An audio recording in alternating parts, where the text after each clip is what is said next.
Good morning, everybody. This is DearMamaSal on a very pleasant Wednesday morning.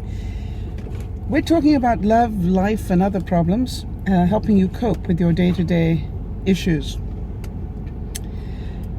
For those of you who are regular followers, I just want to let you know that it's 2 weeks to retirement today. Ugh. Why does that seem to have come so quickly?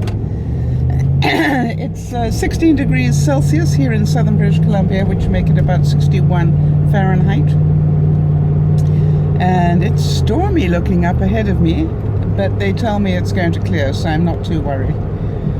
The reason that I have concerns about it is only because I've got to go out to lunch today, and as you can tell, I don't have a raincoat with me, but I do have Stella the umbrella, so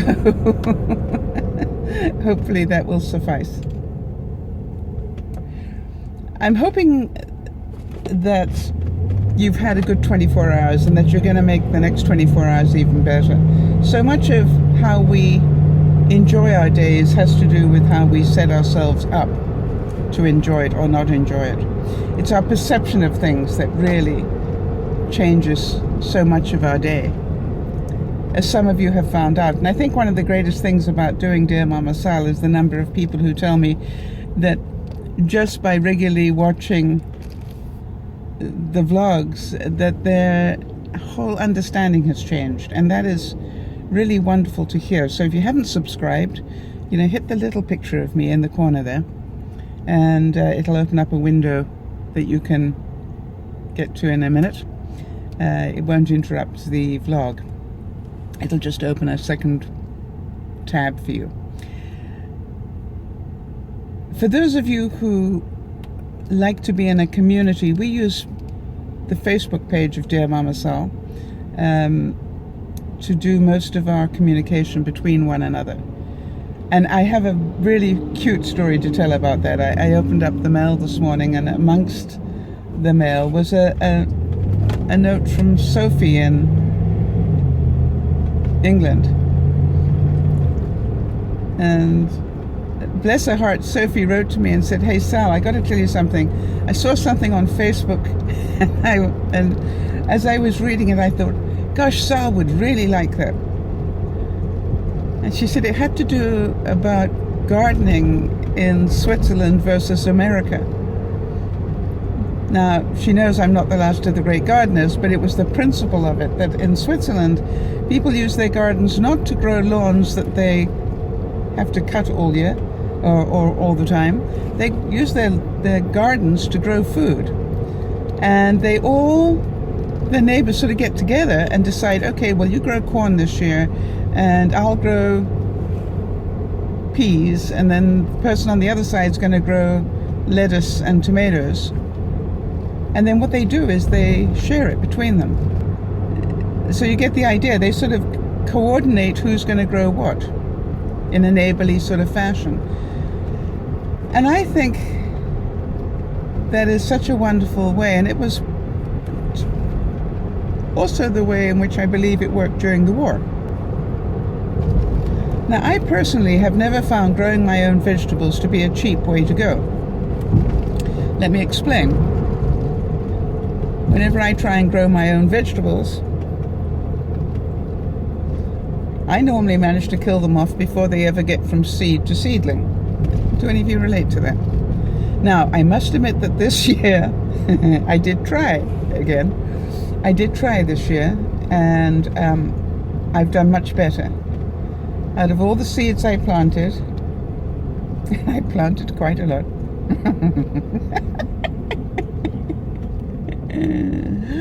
I have managed to save, I think, 4 tomato plants.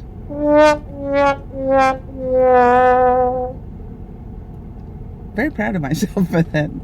4 tomato plants, and I think 2 echinacea plants survived.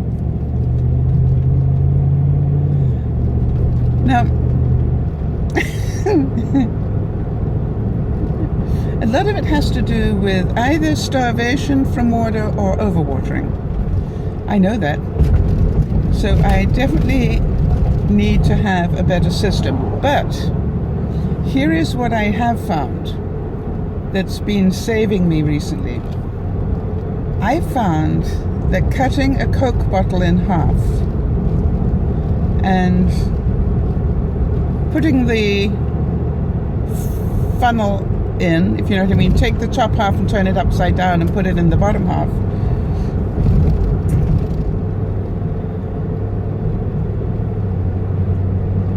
and then put some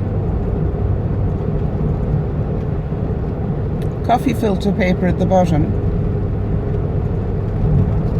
and then put some earth on it. Oh, one thing I've forgotten. Take some string, and the string goes all the way to the bottom. I'd have to do this on a video. I can tell I'm not going to be able to describe this well enough. But the thing is that this whole thing is great because you really only have to water once a week. And then what happens is the string pulls up the water from the bottom container into the top section. Works very well. Now I want to also talk to you a little bit about the law of attraction, and I'm certain a lot of you know about this, that it's that we think about, we draw towards us. And sometimes it works better than others.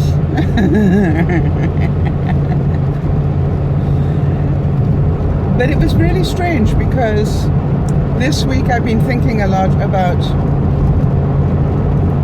Dougie, those of you who know Dougie, and I haven't seen him for quite a while, and suddenly he phoned me last night.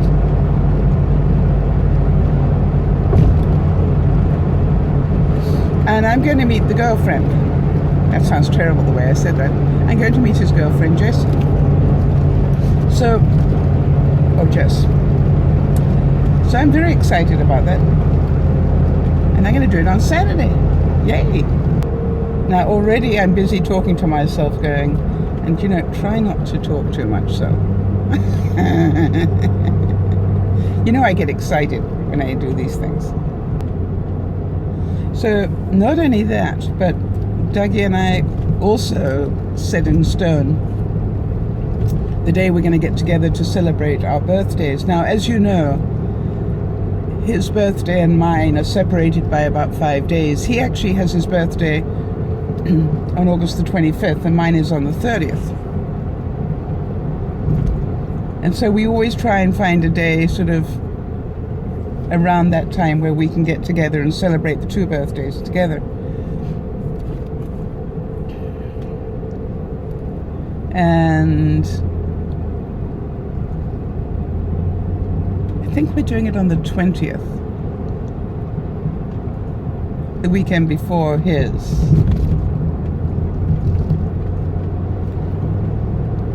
But it's great that we're setting it up now because then we got a chance of actually getting together. Now, funny enough, the other day we thought we might try and get together, and I know this sounds really strange, is the day when America votes. Because he and I have had so many discussions about what's going on in America. And, you know, we're both sort of very interested in the news and what's going on. And I said to him, you know, we really should get together on that night. I don't know.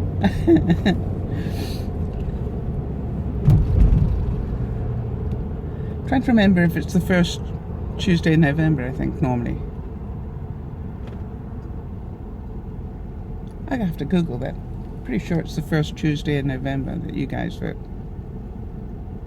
Anyway, I was watching the news this morning and saw, you know, David Cameron stepping down. How difficult must that be? I was trying to imagine what that must be like when you've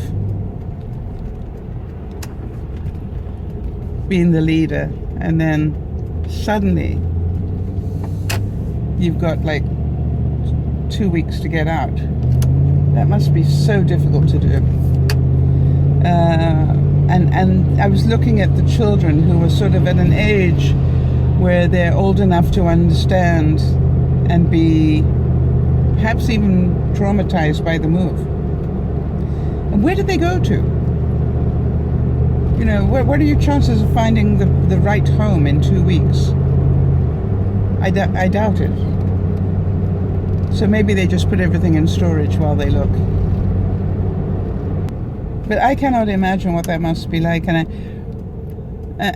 the incoming Prime Minister for the UK is another woman. And that's the first one since Thatcher. Imagine that as your expectation level. Scary stuff, I would think.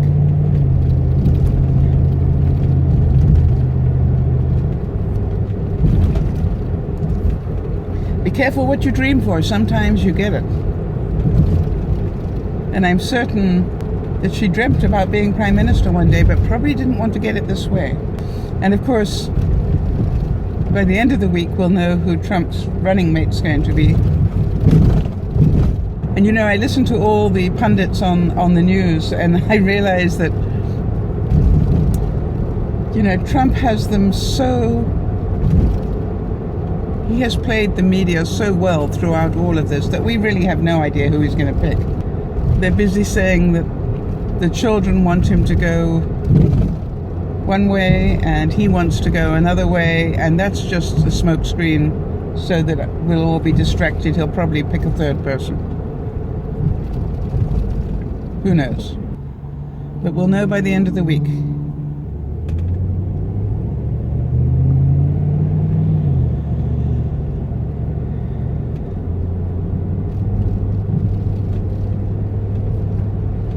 We live in interesting times, that's for sure. So much change going on politically across the world. And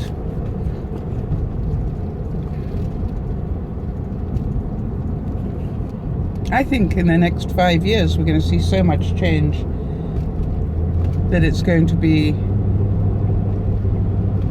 maybe even shocking at some level. And so I would go back to the viewer who wrote to me and said, you know, how do we stop being worried about the future? And the answer, again, I will say, is because you don't know what the future is going to bring. If you spend your life worrying about the future, you will not live in the present. And if you don't live in the present, then you don't enjoy your life. I think that if there's one thing I have learned over the years, enjoy today. Don't worry as much about whether you're going to, you know, do this, that, or the other in the future. Really work hard enjoying today, this week. If this was the last week you had, what would you do to enjoy it? And I try and find little things every day that amuse me.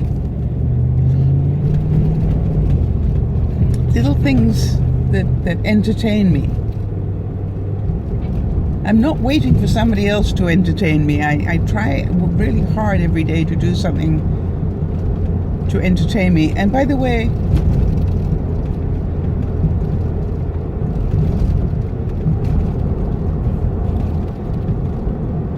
I don't expect every day to go well. When I say I don't expect it, I understand that there are good moments and bad moments in every day, and there are good moments and bad moments in every week, and there are good moments and bad moments in every year, in every lifetime. And that's normal. That's, if you expect anything else, you're living in a very Disneyland world. If you get upset because things go wrong from your perfect picture, then that's Disneyland thinking, right? So I'm looking, even with all the elections and political stuff that's going on, and I'm pretty sure that a lot of people are going to be very upset about this. I'm pretty sure that what's going to go on in England is going to be very disruptive. And for those of you who are my British viewers, I am certain you guys are going to go through a very tough couple of years as you leave the European Union and go back and being independent of that. It's going to really affect everything you do. It's going to affect so much of your life. But that's what you wanted, rightly or wrongly, and you're going to, as they say, make your bed and lie in it, right? If that's what you've decided you wanted as a country, then that's what you're going to do. And there's nothing wrong with that.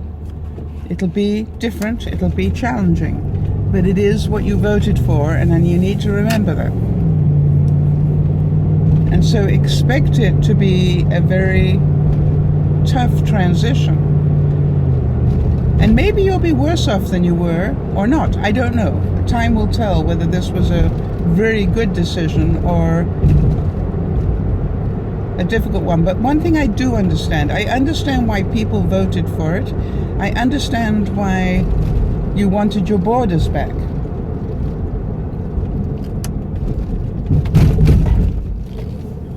I understand that you wanted control of your country back. And that I understand.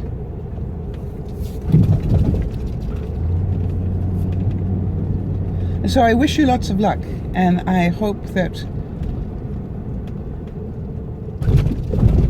everybody gets realistic and says, okay, fine, this is what we called for, so this is the new reality. I also look at it, there seems to be so much division between the political situation in the US at the moment, whichever way it goes. Remember, this is what you called for. This is what you got out and voted for or didn't. So if you didn't get out and vote, if you don't get out and vote in November, then understand whatever happens, you helped create. Because if you didn't get out and vote, then you shouldn't be surprised about what happens. And that's a bit like life. If you can't be bothered to participate, if you can't get out there and enjoy it, don't be surprised if you're not a happy person. And you know, everybody seems to think that if I stay inside and don't get out there into the big bad world, I'll be happy. It actually isn't true. That's what I found out. It actually isn't true. You actually do need to get out and participate in the world. What are you going to do today? Think about that. What are you going to do this week? Make a plan to get out, go meet somebody new. This is Dear Mama Sal saying bye-bye for now.